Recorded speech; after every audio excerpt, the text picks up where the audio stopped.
Hey guys, Tommy, Modern Canine Solutions. We're here today with Doc Jake Lucas from Animal Talk. He is our personal vet. He is also the overseeing vet for our practice as far as the company, the shop, the dog training company, Modern Canine Solutions. So Doc, thanks for coming out. We appreciate it. Oh, thanks for having me. Absolutely. So tell us about how you got into the veterinary field. I was born into it. Right. Yeah, so Dad was, he grew up in Creve Coeur, loved animals, decided he wanted to be a veterinarian, and went through school, and I literally grew up in his practice. I have pictures of me when I was 4 years old in the clinic with him. And so it was always, that was it. That's right. the only thing I ever wanted to do. It's the only place I've ever had a job even. Right. Even like growing up. And I turned 16, I got my first car. He said, "You need money? There's the kennel." Right. And I cleaned kennels for 2 years. Yeah. Through high school for him. And then when he ran out of staff and needed techs, he trained me as a tech, and I teched for him my last year of high school all through college. Yeah. And then when I graduated vet school, I moved up again and became the veterinarian. And right. It's the only place I've ever been. Nice. So what was your favorite part about all of that? Probably being the kennel scooper because you didn't have as much responsibility. Now, right? And now I look back and love those days. And your daughter's not far behind my son. Yeah. And he looked at me the other day. He goes, "I'm going to work at Animal Talk when I'm older." I said, "Yeah, you want to clean out kennels?" He goes, "Yep." Right. He's content. Yeah. And even now, he'll come like Wednesdays. We pick him up from school. He comes up to the hospital, and he'll go in the back and help the girls. He'll mop. He'll clean kennels.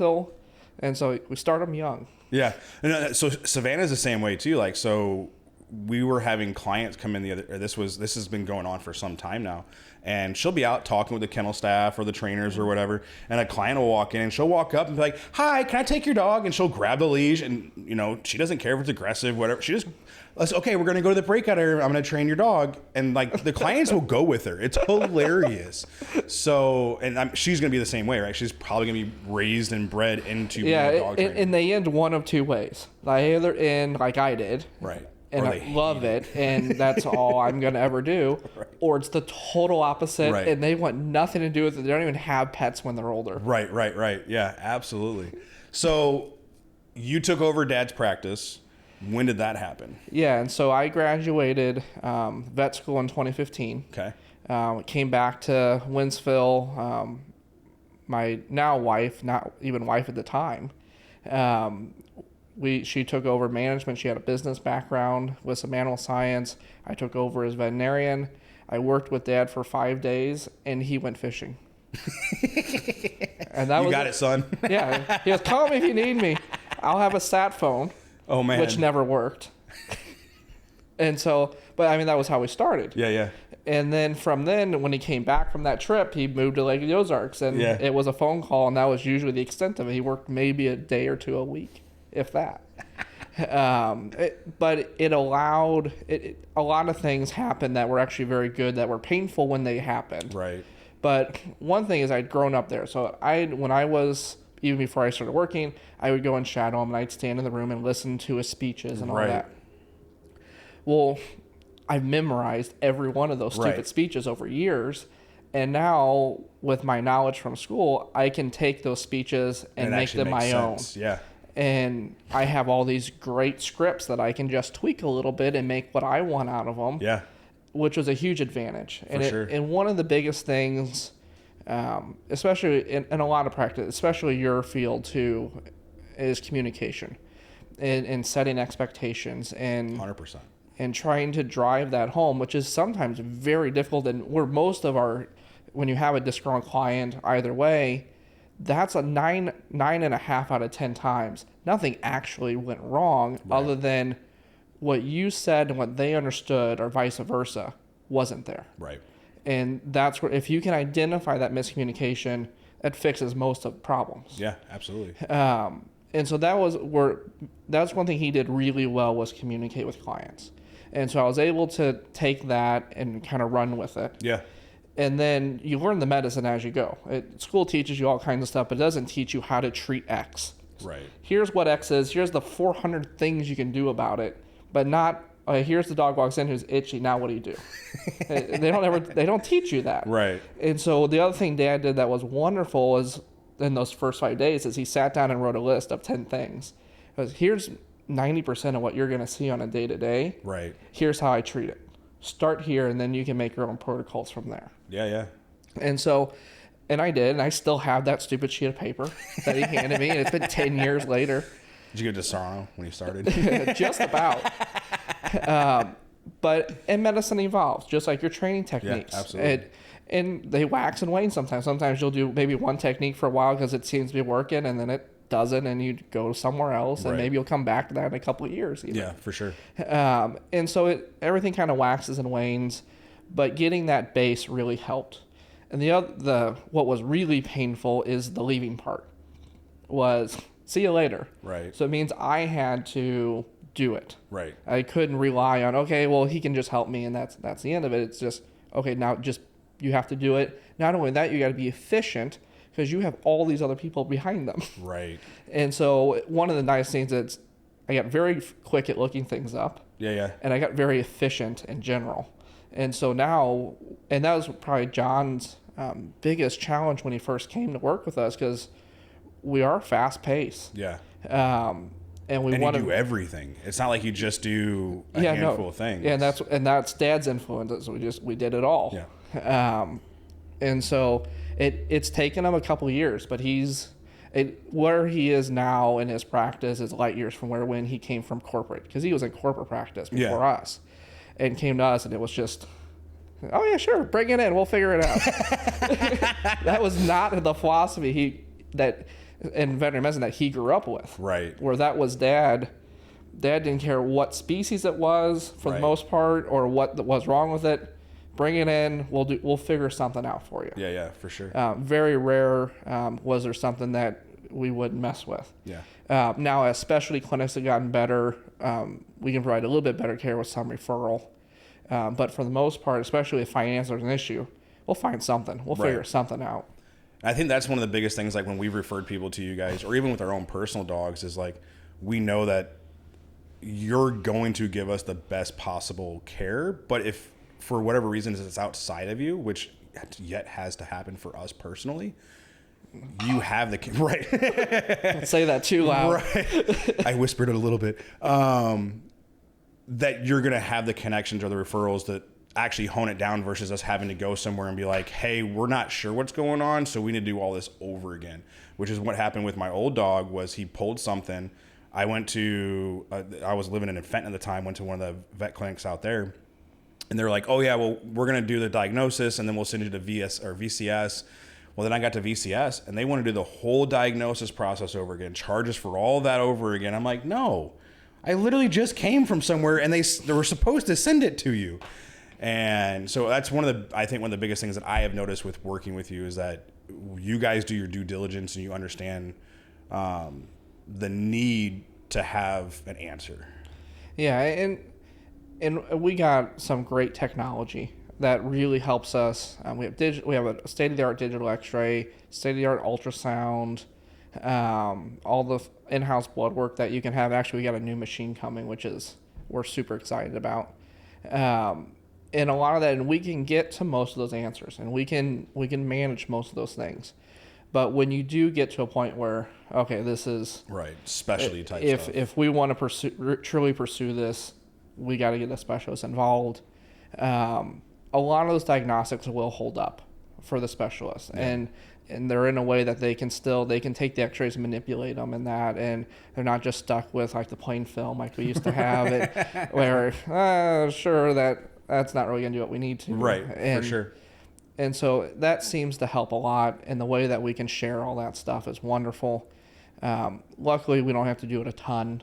Yeah. But in specialty in our areas, it's just like people. It's hard to get into anymore. Yeah.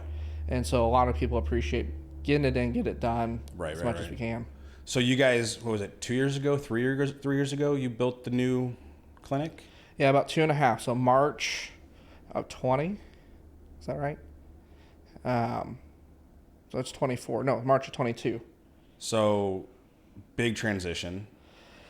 Yeah, that was a rough year. And it wasn't even something we set out to do at that time. Oh, really?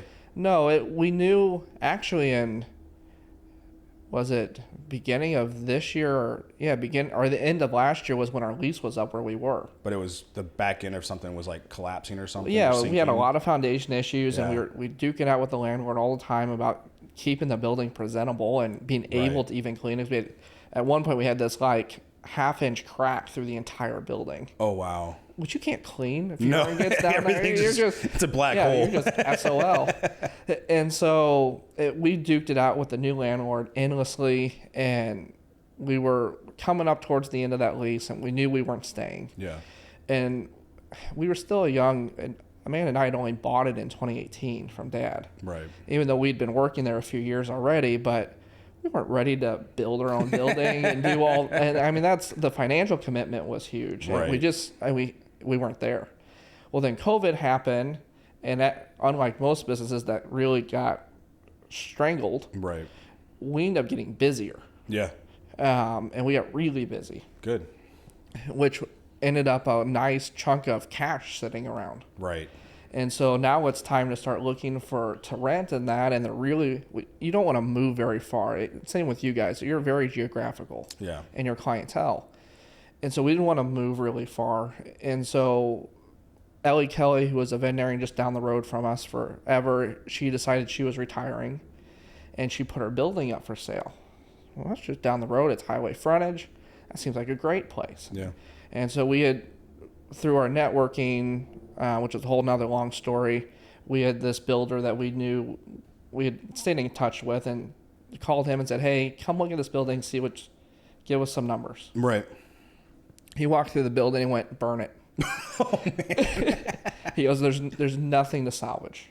Oh, wow. Zero. The foundation's crap. The whole building's falling apart. You're going to spend more money trying to gut this and reuse it than you are a new build, and you're going to have headaches forever. Oh, wow. So he said, burn it, start over. Oh. So then we started pricing the land and all that, and it still was a nice spot. And we started digging a little bit deeper into code and all that stuff, and found out the water line wasn't there. They had not brought the water line all the way down that road. And so, but to license a new building, we would have had to pay to bring the water line down. And so we had already sent a contract with contingencies, thank God. Right. And we just hadn't heard from her either. And so after like 2.5 weeks, the bank's like, hey, if you actually want to do something, we got you pre-approved. You need to find something else, or this is going to go away, and you're going to have to start this whole process over. Yeah. Which we had spent like 6 months of paperwork to do all this. And so that weekend, Amanda's like looking around for property and that, and on Friday they listed the lot that we're on now. Yeah, which is literally a rock throw from your and Amanda found it on Saturday, and so she contacted our real estate guy at the time and said, hey, we're really interested in this. He goes, well, we were already approved up to X amount. Are you good if I just negotiate? I said, great, because it was actually going to be like, I think like $100,000 cheaper for the lot compared to what we were already looking at. And he called us back Monday afternoon and says, they're good. Nice. So he got it. I think he took another $20,000 off too. He goes, we're done. We just got to send paperwork. Nice. And so we signed, that was Monday. We signed paperwork on Thursday. Wow. Friday, Ellie Kelly comes back with a signed contract. Oh. And our guy goes, well, do you want me to tell her? I said, wait till Monday. It's been 3 weeks. Yeah. At that point. Sure.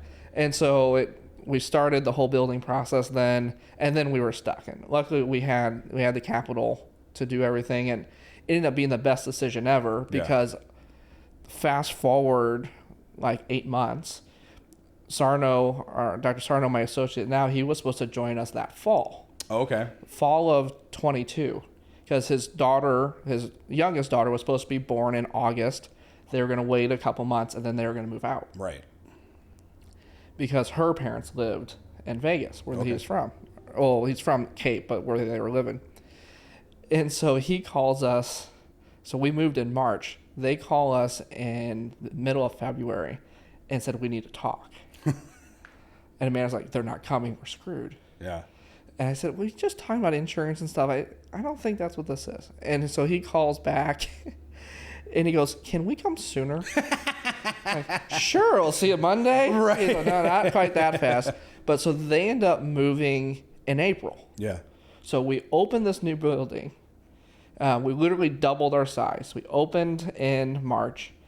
April, they move. May 1st, he starts his first day. So my poor staff gets jumbled and thrown into this huge building where we know nothing, where nothing is. It took us a year to find anything in this place. And we're going to throw 2 doctors in the rotation instead of 1, which is the only thing most of them ever known. Right. And so we had a whole lot of hiccups at the beginning. And it took a long time. It took every bit of a year and a half for us to change protocol. And I was telling Amanda the other day, I said, I just now know where things are. Like the not everyday stuff. Yeah. I can say, oh yeah, it's in that cabinet on that shelf. Yeah. And it's been over 2 years. Right. It finally were there. Right. The staff is finally used to 2 doctors. And Sarno itself he'd worked in multi-doctor practices, but again, we were a little bit different feel. Yeah. Because we were already a very busy practice as 1 doctor. For sure. And enough business that 2 would have, and then we grew with the new building. We were growing exponentially. Right. So all that, I think we're finally settled in. Yeah. And now we're up to the day-to-day normal difficulties. And it's been cool to watch. Like, obviously, like, there's some months I'm up there, like, I feel like I'm there every freaking day. And then there's some times when it's like I don't see you guys for 2 or 3 months. But it's definitely been cool watching the progress and the progression, because we started with you guys when you were at the previous building. And has it been that long already? Yeah. And to me, like, that felt so tiny compared to... Oh, it was. And like I remember walking in the back and being like, because it was a deep building, right? Yes. It was like shotgun style. Yeah. And going back there and being like, okay, well, does this place ever end? It's the only thing that saved us in that building. Yeah. We had like 2.5 exam rooms. The third one was marginally helpful. Versus now you have what, 6? Now we have 3 dogs, 2 cats, and a youth room. Okay. And so 6 actual rooms that we break up patients through. But in that building had really 2 big issues. One, it had a 5-way intersection. So all the rooms and the hallways converge into one intersection. Oh, so everybody's colliding. And so it doesn't matter what you were doing. Right. No matter what your job was, you went through that intersection, and it was just a nightmare. Especially as we got busy. Right. People just stack up. Yeah. And there was no actual treatment area. We had this little makeshift area kind of towards the back that you had to weigh 100 pounds and be about that to work around the table. Right. And it was a mess. Yeah. It always was a nightmare trying to get stuff. And if you got busy and you had to have people like stacked up, right, you couldn't do it. Yeah. No, the new one's fantastic. The aisleways are huge. The layout is super awesome. You have your 2 OR rooms or whatever. I don't know what you call those. One surgery room and then a surgery prep area, and then we got a big treatment area. Right. And growing up in the industry with Dad and that, I'd been to a lot of other clinics, going to school and doing externships. I'd been to probably a dozen different practices. Yeah. And then when it came time to build the building, we went and visited a few other buildings that our builder had done, to get some ideas and stuff. And I had a really good idea of what I was looking for. And then Amanda and I were able to articulate a little bit more with her seeing other places. For sure. But we didn't know how to put it together. Yeah. We didn't have any clue how to make it actually work. Right. You need somebody to actually lay it out. Yeah, I knew what I wanted and didn't want. Right. And so we went to the designer that our builder used, and I told him the whole list of things I didn't want. Is if we're gonna build it, I want to be able to use the space we're building. I don't want a ton of dead space and that. But you can't have it cramped either. Right. And so there's a nice little balance. And this guy just did a crazy good job. Yeah. And he literally spit out what we have now almost on the first go. Wow. We changed dimensions a little bit, but that's it. The actual design really didn't change at all. That's awesome. And he did just a killer job. And the flow in that place is wonderful. Now that we know what we're doing, because there's 5 ways to get to everywhere now. Right. So no more congestion. Very Yeah. rare do we have congestion. We're really happy with it, and especially it's much busier. When we moved, we've more than doubled what we do in 2 years. Yeah, that's awesome. Which is wonderful and crazy, but it's not. We're able to accommodate it with this building And be more efficient doing it. extremely more efficient. Now, at the beginning, our biggest woe, because the rooms are so spaced out. Our old place. Besides the epoxy floor, your biggest woe? Oh my God. We don't have enough time for that. There's a lot of cussing involved in that story too. But the rooms are stretched out so far, we lost people. We lost clients. Yeah. And the clients coming out the door like, Where do I go? is that where you come see me? It's like, crap. Right. And so that was one of our biggest like hurdles at the beginning, was being able to communicate between ourselves and how do we know someone's waiting and for a tech and the doctor's already been there, the doctor hasn't been in yet. And so you've seen the little flag system that we have now. That's awesome, because right in that little hub area where everybody kind of congregates, you can just look down the hallway. Yeah, and you can just see. Is there a file? Is there a doctor thing there? Okay, they're waiting on me. I need to get in there. Yeah. We had an orange thing for the techs. That they know, hey, there's treatments that need to be done or diagnostics that are waiting on. Right. And so that's what we've really learned over the last couple of years, and much, much better now. Yeah, for sure.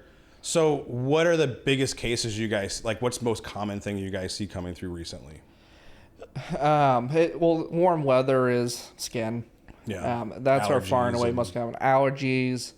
That'll probably be half of our cases today. Right now there seems to be a little GI bug running around too, that we've had a lot of vomiting, diarrhea and stuff. Kennel cough, it really hasn't been a huge thing that we've seen a ton of this year. Yeah. But the ones that we have seen, we've had more pneumonia cases. Oh, really? This year than I think we've had in a while. Yeah, I know we usually get like at the shop, it like comes through twice a year for us almost. It's usually the big weather changes. And yeah, same like flu season. Yeah, absolutely. So we're almost to the next wave apparently. Yeah, I saw 2 yesterday, so. Yeah, so it's coming. Yeah, and those are probably the most common, just kind of day-to-day kind of things. Surgery-wise, we do tons of spays and neuters with the rescues with no time to spare, and we do a lot of work with stray paws too. Which just came on board with us as a training partner.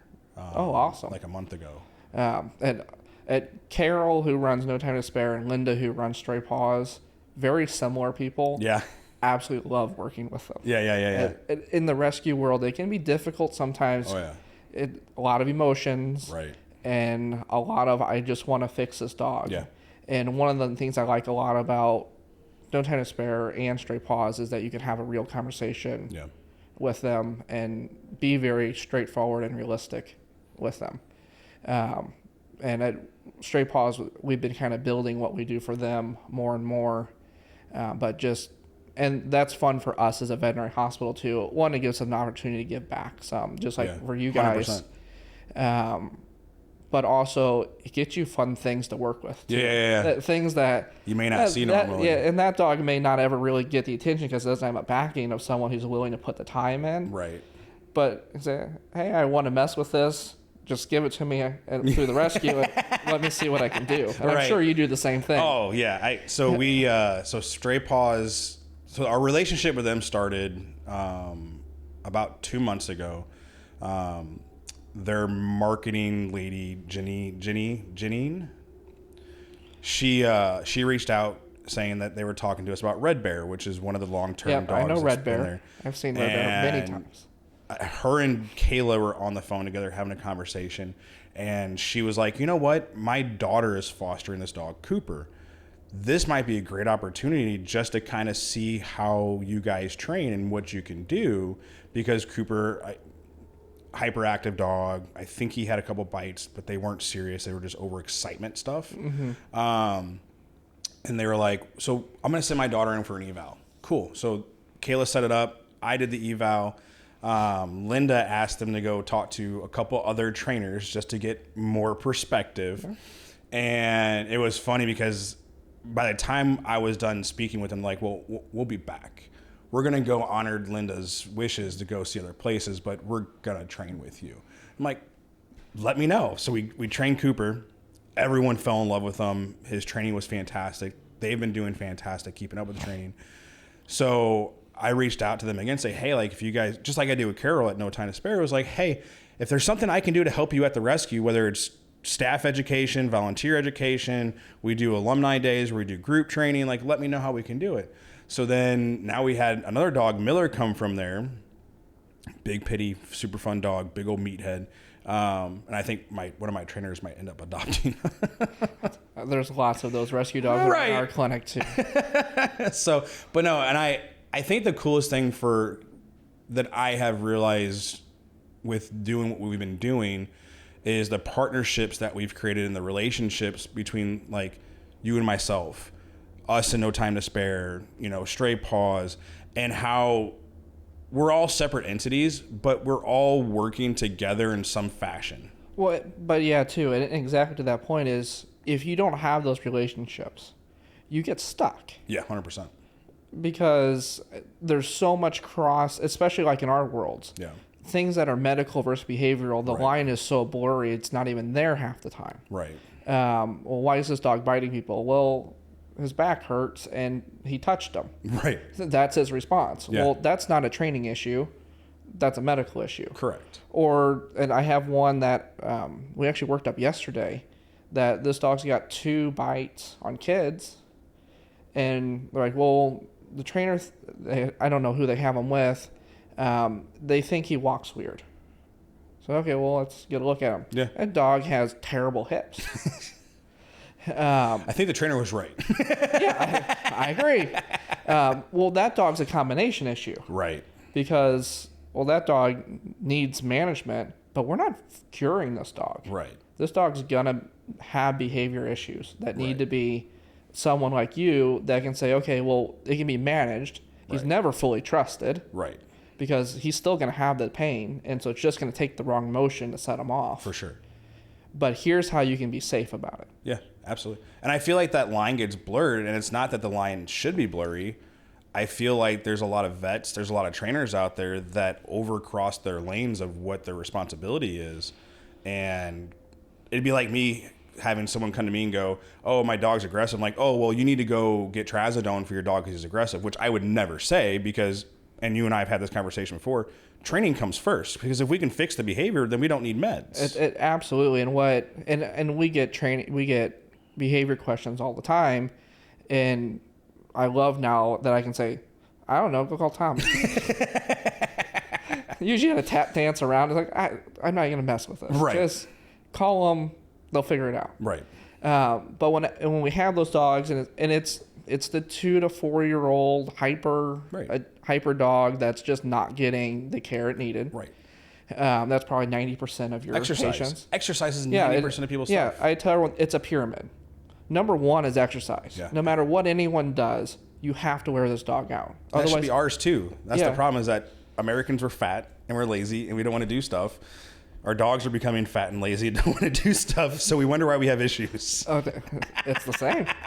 And so you got to start there. And if the dog has mild behavior issues, I'll leave them at that. Go try that, and then if it doesn't work, call me. Right. Number 2 is training in that pyramid. So, okay, we wore him out. He's still a jerk. Yeah. Okay, go teach him manners. Right.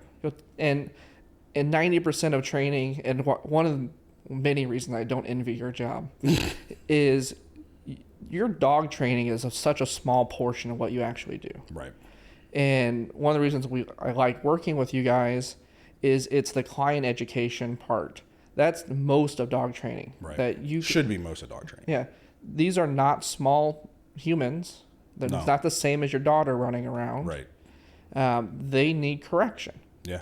They need more strict direction. And how we handle them needs to be different. It's not the same as a kid. Right. And Dad used to tell that to people years ago, when it was back then a little bit more rare, that, hey, you can't handle this. Now it's everyone's child.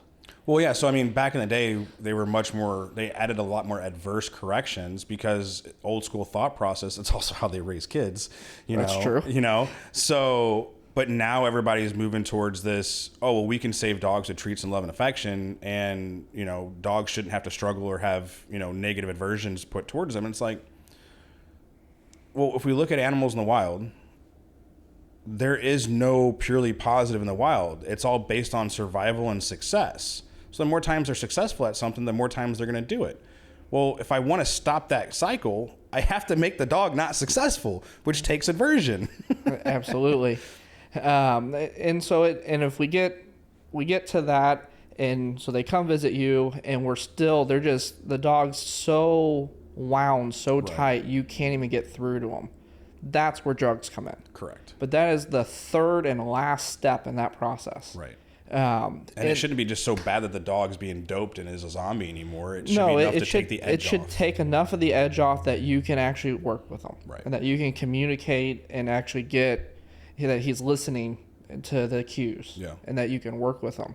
And we don't want the zombie in the corner. That's not going to help anyone. Drooling on himself. Now, if a dog has really severe noise phobia and he's literally...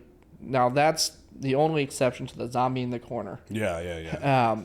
But again, that hopefully is a temporary solution. Right. As you work through desensitization and other techniques. But if he's got there's some of these dogs that are just nutso with thunderstorms and that. Right. That when they're in that state, there's nothing you can do. You gotta stop it. Right. And that's where the zombies come in. Yeah, for sure. And that's for the sake of the dog. It's the best way to do it because they'll harm you, Absolutely. harm your house. Everything. It doesn't matter what's in their way. It's going. Right. Have you noticed? So I mean, you've been doing vet care realistically for 20 plus years at this point, from day one to right. So have you seen a decrease in, I guess depending on how you look at it, dogs getting worse over time? Like behaviorally, you know, I would say even from when I was working with Dad when I was 16 and that, even shadowing, the dogs that he saw and he treated were totally different than the dogs that we work with now, and how we work with them now is totally different. Yeah. And that was, I mean, if I have to criticize him and his practice, that was probably one of the only things I could ever criticize that's the only thing he really remained old school, is he wanted to treat that way. And people now are much more softer, sensitive. Yeah. To some of those, and you can't just horse them around. Right. And so, I think as a result, unfortunately, the dog's behavior they've gotten worse over time. Yeah.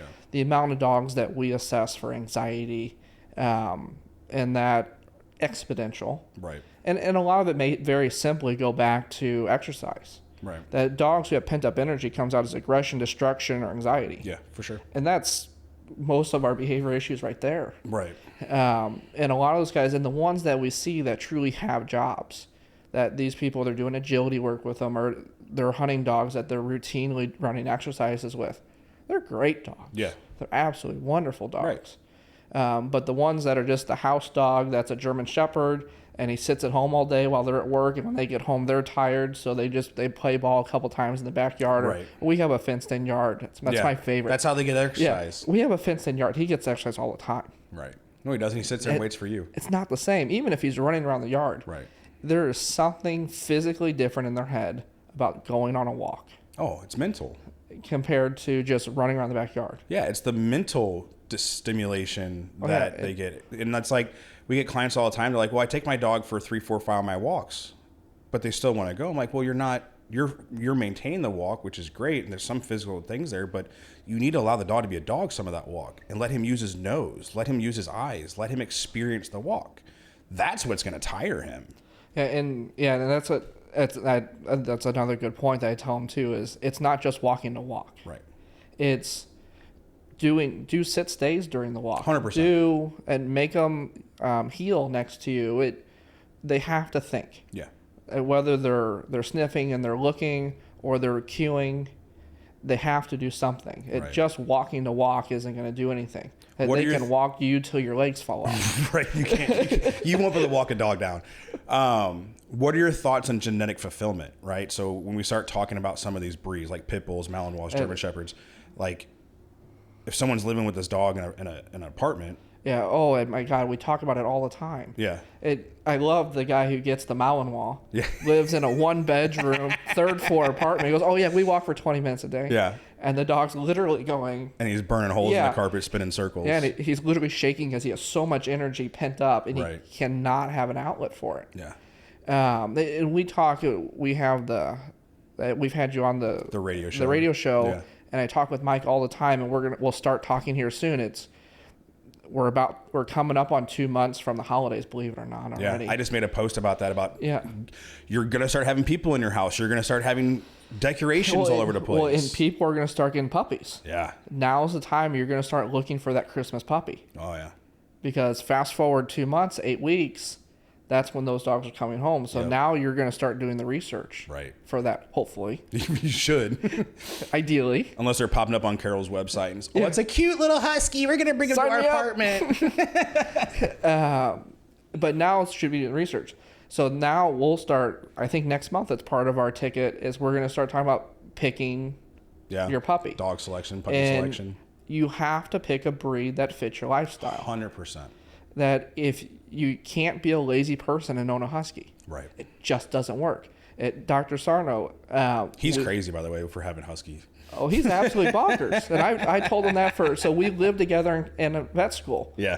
And it's kind of the vet school curse. When you first start, everyone gets a dog. Oh, really? Yeah, that's a kind of a thing. Huh. I was smart. I got an adult Great Pyrenees. There's not much more lazy thing in this world No. than an adult Great Pyrenees. Especially if they're good temperament. And she, the Layla, the girl I got, she was perfect. Yeah. She ate everything that wasn't nailed before. She stole food from my roommates endlessly. But, I mean, that dog could spend all day in the kennel. I could come home, let her out, spend some time with her, eat dinner, Yeah. go back upstairs and study, and she'd walk right back in her kennel with the door open and go back to bed. Right. And she was just as content. And we'd go on walks on the weekend, and she was as happy as she could be.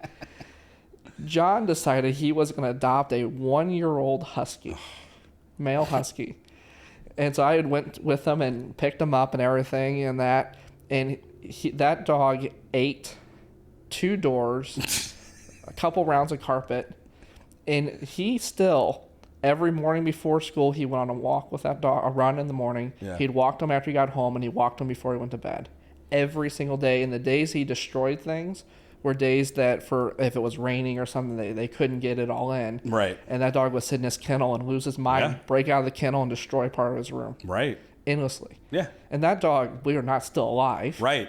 He's almost 15 years old Yeah. now. Well, we were And- talking about it during the camping trip when we went floating that day. Now all he does is sleep. It took 15 years, but Yeah, it happened. 15 years later, he's calm.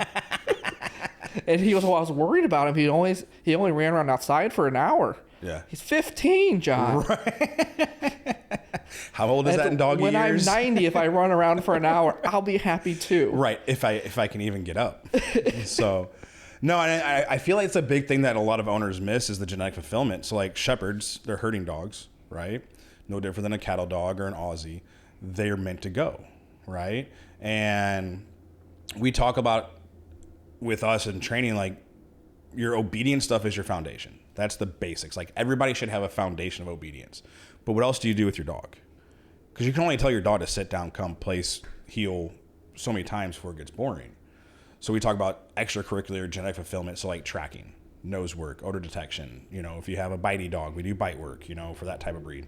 Dock diving, competition obedience, something to fulfill that dog's genetic desire to do what it was designed to do. Oh, absolutely. And I bet, especially the people who really buy into this, Yeah. they have easy dogs Oh, then. 100%. They're easy keepers. Yeah. Because they're doing what they're designed to do. Yeah. And they get that energy release. Right. And it doesn't even have to be a whole lot. It's just something that it helps them click that brain off. No, well, and especially once you get the game, you design the game, and they know the game. Right. Then it's easy. Yeah, 100%. Then it's just you and the dog going out and having a good time Right. for a little while. 100%. And then it's fun for both of you because now you're getting to do something with your dog. Your dog's getting to do something with you, which is going to build your relationship and your bond even more. But ultimately, it's fun. And it's the whole reason why you got your damn dog in the first place. Absolutely. You know, I laugh all the time because all these people, I've had clients that, you know, we do the foundation and then they bring their dog in for a follow-up or for group lessons, and they're out there and they're like really strict and they're like robotic. And I'm like, dude, have fun with your dog. You're not a robot. Your dog's not a robot. Have some fun. Chill out. Calm down. Right. Like, I get it. Like, you want this pristine picture, but you're getting away from the reason why you got the dog in the first place, which is family, companionship, fun, right? If we lose that, then what's the hell is the point of having the dog? Go get a cat. Or a stuffed animal. I mean, yeah, I have that conversation a lot too. So, for people that, you know, might be looking to switch a vet, or, you know, or maybe in the market, or maybe they're getting a puppy, you know, what are things that they should be looking for when it comes to like their vet office, or, you know, potentially working with a new vet? There's a lot of things, and a lot of it's people ask me too about training and that. Call them and talk to them. Yeah. You got to click with the person. Sometimes that's the first step, far and away, is you have to be comfortable. Yeah. Go talk to them, see what their philosophy is. Your philosophy is going to be different than the guy down the street. Right. Just like Linda, go talk to a bunch of people. Yeah. If you're a good quality veterinarian or hospital, you're going to stand out. For sure. Right away. And if what you hear you don't like, then don't go. Right. In Winsville, there's 6 veterinary hospitals. Right. Well, and I feel like too, you know, because I recommend, like, whenever I see something on Facebook, it's like, hey, I'm in this area, I need a vet. I always recommend you. And there's a lot of people that recommend us. There's always going to be some kind of negative comment. Yeah. And you can't make everybody happy. But I'm not the veterinarian for everyone. Right. I was raised by Dad. Yeah. Dad was very blunt. Dad was very straightforward. Right. I'm not going to give you the fluff. Right. Generally. Which is what I appreciate about it. And that's what I look for when I look for a doctor too. Right. I have a guy that actually is a client. He's been a client for a long time. Yeah. And I expect the same thing from him. And I told him that the first time we sat, actually as his patient. Right.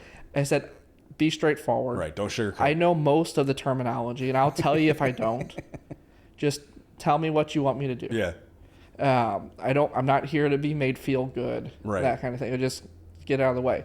Unfortunately, that's the way I am too, for the most part. I'm a little bit better than I used to be, but I'm going to be straightforward. And I've had several clients tell Amanda later, and goes, I don't want it. I don't like that. And then that's fine. I'm not the guy for you. I'm not the only guy in town. Right. John's a lot more fluff. Yeah. And that was his upbringing. Right. Was the feel good kind of Vegas corporate kind of vibe. And so, and even unfortunately, I think I'm wearing off on him too, because he's not nearly as fluffy as he used to be. But that to me though feels draining. Like, I've worked for training companies where they want you to give a specific image, talk a certain way. When you're not being flat out blunt truth about stuff, it gets tiring. And it circles around to the very beginning of what we were talking about. It's communication. Right. The more fluff, the more lost you get. Right. If you can be straightforward and set expectations, and just like allergy dogs, we were talking about that earlier. Yeah. We're never curing allergies. No. I can give you every treatment in the book, and in a month, if you don't do anything, you're going to be right back where you started. Right. It's a management game. Yeah. It's just like a lot of behaviors. Right. You can't cure them. Right. Our goal is to correct and manage. Right. And so, if we don't have that conversation, we're going to fix. So he comes in today, a dog I saw this morning. His feet have hair loss. He's got rash on his abdomen. He's got ear infections in both ears. And it's the end of August. Right. Well, I'll give that dog treatment over the next 2 weeks. He's going to hopefully he'll look perfect in 2 weeks. And most do. Yeah. But then what happens on the 15th day? It all comes back. Well, the treatment stops. Right. If they don't do anything, we're only in the beginning of September. Our weather probably hasn't changed much yet. Right. That dog's going to go right back to where he was. Right. Within days. So the second half of our conversation is, okay, we needed something for another month at least. Right. Get through kind of mid to late October. Well, then we should have a decent change. If he's truly just a seasonal guy who's maybe late summer, early fall, we're golden. We just got to buy some time. Right. Well, so then we talk about Apoquel and Cytopoint and bathing and management things depending on severity and what's going on to buy that extra time. Yeah. But if you don't have that conversation, and if you're not clear about that on day 15, or they wait usually a week, so day 22, hey, he started itching a week ago, he looks terrible again. Right. Now you start back over. They either call and they're upset, call and they're really concerned, or they don't call at all and go somewhere else because his treatment didn't work. Right. Even though your treatment may have done great. Right. And same with your training. If you don't keep up with a lot of what you're doing, the dog goes right back to where he was. And that's the number one thing we tell people too is like, we're going to be able to do things with your dog that you'll never be able to do. Because this is what we do for a living. Absolutely. The goal for me isn't that I can train your dog. The goal is that I can train you to work with your dog. And that's the part I don't envy at all. Trying to get people to do that. Yeah. Mine, at least, I can use meds. Right. And it's a challenge. Yeah. It's a challenge for our own dogs. Yeah. We've trained 2 of yours. Yeah. One of my last ones, we talked to you and told you what was going on. And he goes, I can tell you just what to do. Right. Tommy, I understand. I don't have the time to do it. Go fix him, and then I'll keep it up. Which you guys have, because every time I come in, Amanda's like, Louie is doing great. Louie is doing awesome. And Louie was probably one of our bigger struggles that we had, that we got him at 6 months, and he was so secluded. He had no confidence, nothing. Right. And we only had him for a month, and then we shipped him off to you for 6 weeks. And then we get this dog back. And he was I'll tell you, like I told you when you guys came and picked him up, like, he was a challenge for us. He really was. Well, we got him back, and it's the same dog I said. Crap! 6 weeks, he didn't do anything. Right. And it's like, well, we'll give him some time, let him decompress, and we'll see what happens. And then he finally started kind of getting comfortable in our house. And again, we'd only had him a month, and then we shipped him away. Right. So he finally started kind of getting used to it. And actually, our other 2 dogs, he really started to bond with them and to bond with us. And then as he started to relax a little bit, and then the sky wasn't falling every second of the day, you could see all of your training start to come. Yeah. Like instantly. Yeah. And he's one, if I wasn't worried about him getting scared of something, and my son can walk him. Right. He's 4.5 years old easily. Yeah. Without any issue. And especially with a corrective collar, a fly could walk that dog. Right. He's so reactive to everything. Yeah. But he's such a great dog. No, he's super sweet. Actually, he's finally starting to get out of the chewing phase. Yeah. He's almost 1.5 years now. Amanda was not feeling good the other day, and I was working on files in my basement, and I walked upstairs, and he's sound asleep in bed with her. Good old therapy dog stuff. Yeah. Right. So no, and he was a challenge, but I tell people all the time too. That's why we do a follow up 2 weeks after, is because you have to let the dog decompress. The dog's going to see you after not seeing you for X amount of weeks, so the excitement level is going to go up, the emotions are going to go up, your emotions are going to go up, and then dog's going to come home. Yours was exaggerated because the dog really didn't have time at home before, had no idea the situation, the environment, any of that kind of stuff. You guys were new for him. So he needed more time to kind of settle in. Yeah, it took months. Yeah. I mean, it took 2 or 3 months for him to really just start to take a deep breath. Yeah. Yeah, it scared the crap out of me because I came up to the shop like a couple weeks after he came home, and you're like, yeah, he's still doing the same shit. I'm like, oh man. And I knew too, he needed time. Yeah. And so we weren't too concerned with it. And especially knowing how you guys do that, even if let's say we gave him 3 months and he was still, and all you gotta do is call you back 100%. Or say, hey, here's what's going on. Right. And we've had a few little things as they've come up with him. That, hey, here's what he's doing. Coming in from outside was a big thing. Right. Is he just wants to run around outside, and takes 20 minutes to get the stupid dog inside. Right. It's not going to work long term. I got to be at work in 10. Yeah. And so, and we get just little tips and tricks to correct behavior. Now I open the door, Lily, let's go, in the car. Yeah. And that's the end of it. For sure. And the lifetime support with us is huge. And that's one of and I think for me personally, like the relationships I build with the clients through that is awesome. I mean, you have that I don't feel like trainers have that, because a lot of times it's turn and burn. Where's the next dog? Here's your leash, see you, bye-bye. You build those relationships over time because you're seeing these dogs over a lifetime. There's quite a few I'll see through, especially now. I've been in Multiple practice almost 10 years. Some of the real big dogs I saw as puppies. Yeah. Hank. Yeah. Carol's Hank. Yeah. I treated that dog at 8 weeks old. Right. When someone that wasn't even Carol's dog. owner. Yeah. Actually, the one who ran Nathan's preschool was the one who had him. Oh, really? Yeah. It shows you all the interrelationships that you build. But she had him at 8 weeks old, ended up having behavior issues at their house, and they couldn't keep him. And so we got him in with Carol, because Carol's a Dane nut. Right. And she'll take anything. Right. It's one of the benefits of that relationship. Yeah. Hey, Carol, I got this dog. If I fix it, will you take it? Which happens more than I care to admit. But, and Hank just passed away last year. Yeah. Which was devastating, because that dog's touched a lot of people. Yeah, and she did behavior-wise that between you guys and her. I didn't even have any. By the time I came in the picture with Hank, she worked a lot with Hank. Yeah. And Hank, I think, bit her a few times and pinned her against the wall, and she put a lot of effort into that dog. And he was always great with Amanda and I. Little puppy, and I could do just about anything I wanted to that dog. He would care less. And even if we went over barbecues, he'd come over and sit his head on my lap and stuff. That was my favorite thing about him, because he was so tall. If you sat down, he'd come over and put his head on your shoulder, the whole 20 pounds of his head. Oh no, he'd just lay it there. Right. He goes, oh good, I don't want to hold this thing anymore. It ended up being just the sweetest dog for a long time. He was awesome.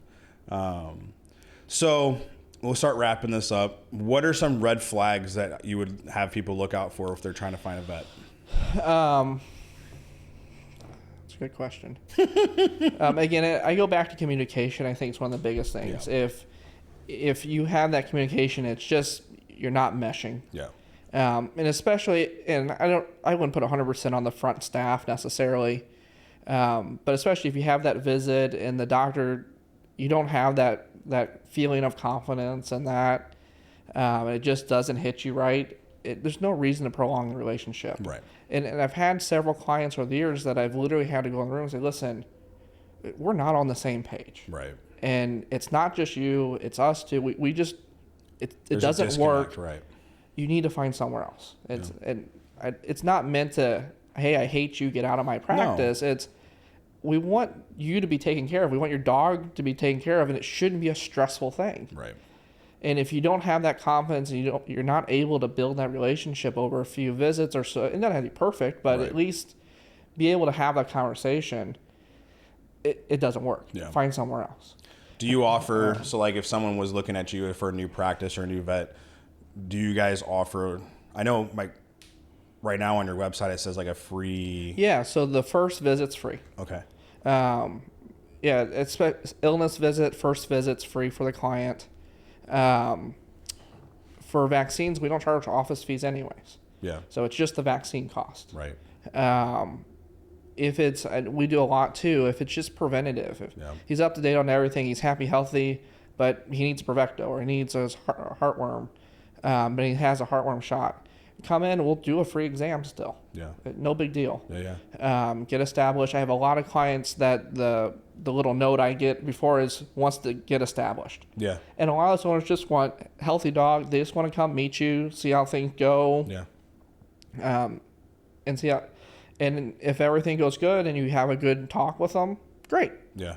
And I think that's probably the number one thing. Yeah. It's hard as a client to walk into practice and know what kind of medicine they practice, what kind of, what degree of that. I don't know how you would walk in and figure that out necessarily. No, and I mean, and I guess that doesn't really matter as much as, And get a tour of the practice. Yeah, for that matter. That was going to be the other thing I asked. We'll bring people back. It's not always going to be the cleanest place. If we're in the middle of a 10 o'clock, it's 10 o'clock in the morning and we're running 3 rooms and I got surgery rolling in the back, it's going to look like an A-bomb went off. Right. And there's people everywhere. There's dogs everywhere. There's hair everywhere. Yeah. Be accepting of that, but you can come back whenever you want. Yeah. We have nothing to hide in the back. We have a boarding area. Mm-hmm. Come back, come look at it. Yeah, so you guys do, the vet stuff. Obviously, you have an in-home, or not in-home, but in-house groomer, and you guys offer boarding facilities at a much lower rate than most boarding places do. Yeah, and we were it's nothing fancy, Right? And it was never designed to be that way, and so it's why we don't charge a ton for it. I think we're at $25 a day. I think that's what it is. Which that's probably going up here soon because everything's going up. Oh yeah. And just personnel costs, which I'm sure for we're you probably gonna too. be raising our prices again too. And it's designed to be safe and to be there. Yeah. And we have a lot of clients who utilize us, and we really only do it for our clients at this point. But especially cases that I have one client that goes to Florida, and for a couple of years they had this end-stage kidney failure dog that they didn't want to travel with for a month. Right. And so Mariah would come up and hang with us for a month while they went to Florida, which were really not designed to be a long-term boarding. Right. But especially for a good client, and the client's been a client of Dad's before me, and they've been clients for 30 years. Yeah. And so the staff basically made Mariah our clinic dog for a month. And that dog she was 15 years old, so she got 5 walks a day, and they'd come sit on the floor with her and stuff. And, but they knew that her health care and all the medical stuff was going to be taken care of. Yeah, and that's one of the big benefits. And we get diabetics and that come through a lot, and so that we can manage them. And I'm available as long as I'm in town.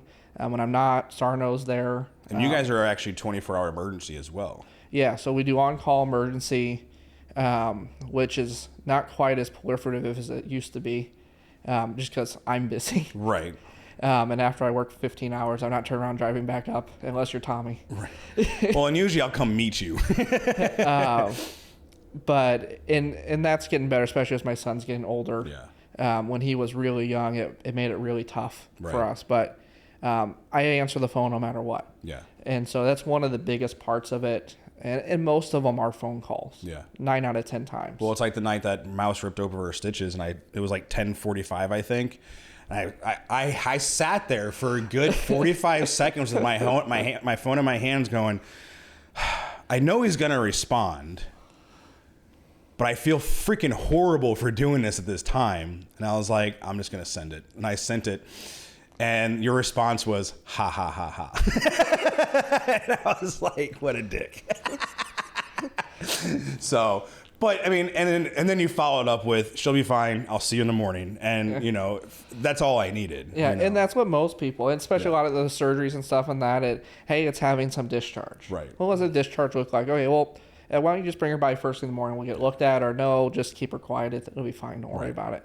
And that's a majority of them. And I'll answer calls anywhere. Literally, you call a regular phone number, and you press 1. It literally rings my cell. Right. There's nothing else in between. Yeah. And so, and if I don't answer, I'll call you back as soon as I either wake up or see it and missed it, or I'm in the middle of something else. Right. Just like your employee, she called last night, I think, recently with her little puppy. Ago. Yeah. And I was still in rooms. Yeah. I was still seeing clients. And so I couldn't answer right away. But as soon as I get out, I can hand the phone off if I'm still working to Amanda, and she can triage and decide if, okay, he'll just call you back in a few minutes, or don't, just come on up and we'll be there. Right. No, and you guys, especially for us, 'cause, I mean, we send a lot of people your way. You guys take care of our personal dogs. You've been fantastic with us.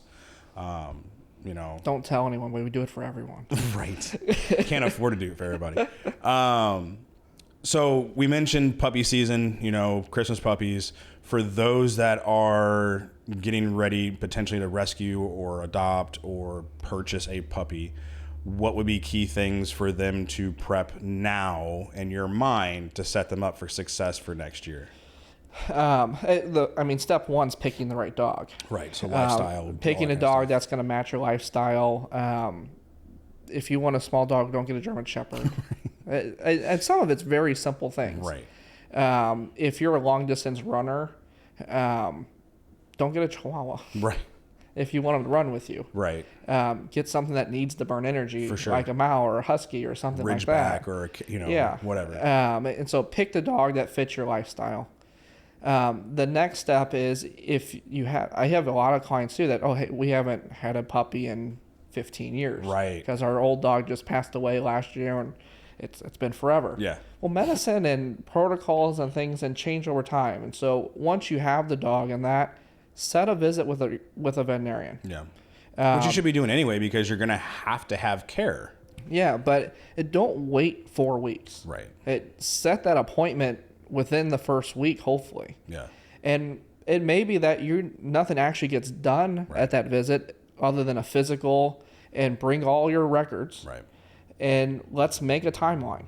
Well, and a lot of reputable breeders in their contracts will make them have to see the vet within I think it's usually 7 to 14 days from them taking the dog home. Otherwise, their health guarantee is voided. Yeah, no, and that's a really common thing.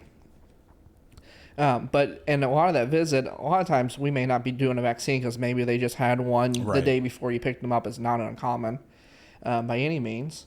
But, okay, we're good to go now. We're going to see you in 2 weeks. Yeah. Or whatever time frame. And so that we can get that started. Right. And we can have those conversations about starting heartworm and flea and tick based on age and that. And it also gives the dog a chance to meet the staff and the doctor and have a positive experience. Exactly. And part of a lot of what we talked about is anxiety and that. Right. And some of that's from the people are anxious. Dogs queuing off the people. And so one thing that we do a little bit different with our puppies is we have them come every 2 weeks. Yeah. And part of that is medicine, because we're not pouring vaccine into them all at once. So if we have a reaction, we got a better idea what it's to. Their body's being asked to challenge just one thing at a time the first time it sees it. And so I can make it a medical argument why I like doing it. But a lot of it's behavioral even more. Right. That puppy comes in, we're going to give them treats galore. We're going to pet them. We're going to play with them. Right. We're getting them used to being felt for an exam, which is a different thing. It's not getting petted, and it's getting pushed on and poked looked at, and your ears are getting lifted up, and getting used to that kind of interaction, that it's not a weird thing. For sure. That you start it then versus at 2. This guy's going to grab a stethoscope, and if I've never seen a stethoscope for the first 4 months, I don't know what that is. Now I don't really care. Everything's happy. I'm 8 weeks old. Yeah. And so we can get them used to having those. We can track weight gains, if watching for congenital issues. And so we'll start at 8 weeks ideally and do a vaccine every 2 weeks, with that last one at roughly 16 weeks of age. Right, which is when their body should be fully and that should be their last December shot, is at or after 16 weeks. And then it's time to start really getting socialized and going places where higher disease risk, like parvo and that, because you're fully vaccinated. Right. And there's a huge fine line as puppies, because it's such an impressionable time, is how do you balance being protected and waiting to get our vaccines versus being socialized and not waiting and being this dog who's never seen the outside world. Yeah. And all of a sudden now I have all this. Right. And you get to work with that dog because now he's scared of his own shadow. Right. And that's why it's not popular with some vets, but we'll start as early as 8 weeks. The problem, as you said, there's a lot of risk involved. There's a lot of exposure. And what I've generally recommended to people is 12 weeks. Yeah, which is a good balance point. It gives you, and I tell them too, and again, back to communication, this isn't a perfect answer. Right. There is no perfect answer. Yeah. And we're picking the least bad option. Right. Because we want to socialize them, we want to protect them. Yeah. And they're two opposite things at that age. Right. But 12 weeks, there's some decent data that those dogs should have reasonable protection. When they're still going to have some of what they got from mom at that point, too. Maybe. And that's the problem. At 8 weeks, some dogs will lose it. Oh, wow. Okay. And that's where we start vaccinating. Right. At 14 weeks, some dogs will still have it. Right. And those dogs haven't responded to vaccine well.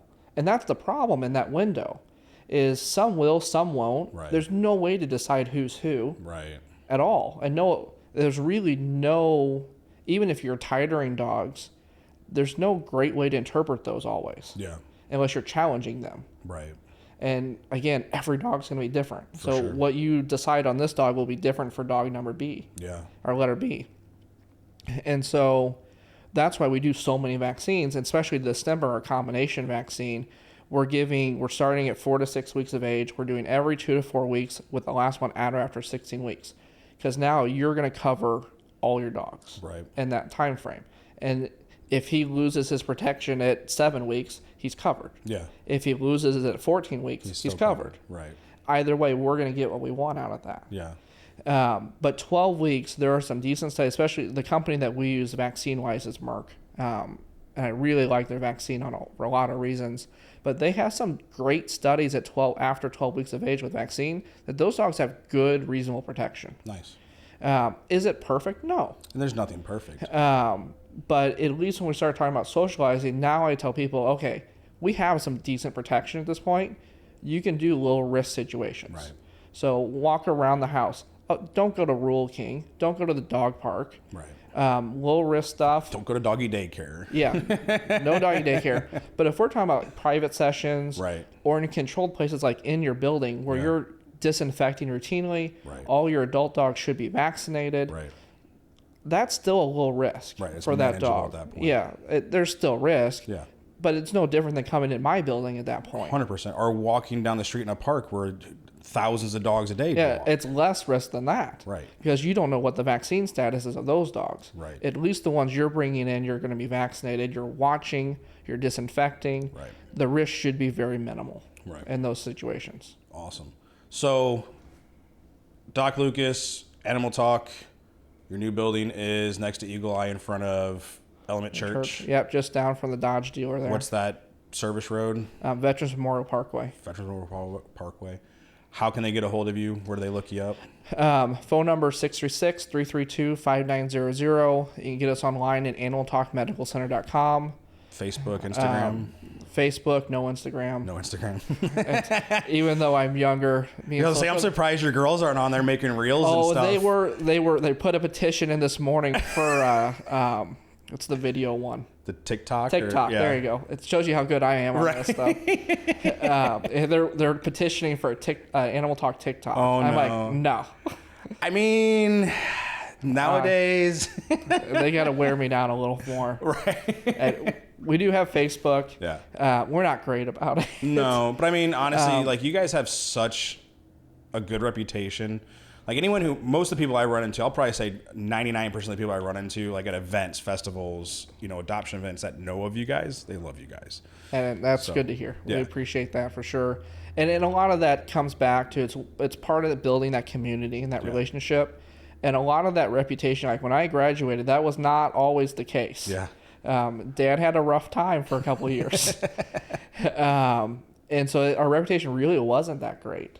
But that was part of partnering with you guys and working with the rescues, and that is, hey, listen, I'm Dr. J. Lucas. I do a little bit differently. Come see us. Right. And it got us exposure. And it helps that tremendously. It's part of that community. Right. And for me too is being a constant student. Like I'll come to you all the time. If I'm stopping by the shop, I'd be like, hey dude, so I got this, or I've heard of this. What do you think? And sometimes you're like, what the fuck are you talking about? And then other times we'll have a nice conversation about it because you're actually way more educated on that stuff than I am. So it goes both ways too, because you'll ask me, hey, I got this dog that's doing this. What do you think? So this partnership, this relationship has been awesome because one, I feel like I've learned a ton that I haven't learned about that kind of stuff with dogs because that's not my industry, but it helps. Yeah, and then again, like we've mentioned, it's so interconnected. Yeah. That line is very blurry in some cases, and so it takes both. Yeah. It takes both approaches and different thought processes to get to where you want it to. Yeah. And it's been cool because some of your clients come to us, some of our clients go to you, and then we team up on some of these dogs. The best, I had one the other day. He's really aggressive. He comes in a basket muzzle. He goes, we just got his vaccines and he's going to training. I said, oh yeah, where's he going? He's coming next week. Oh yeah. He goes, he's going to Tommy at Modern Canine. I said, oh, wonderful. And I think one of these is I went to even get near him, and I said, we may call Tommy and have him just come up here and help us out some.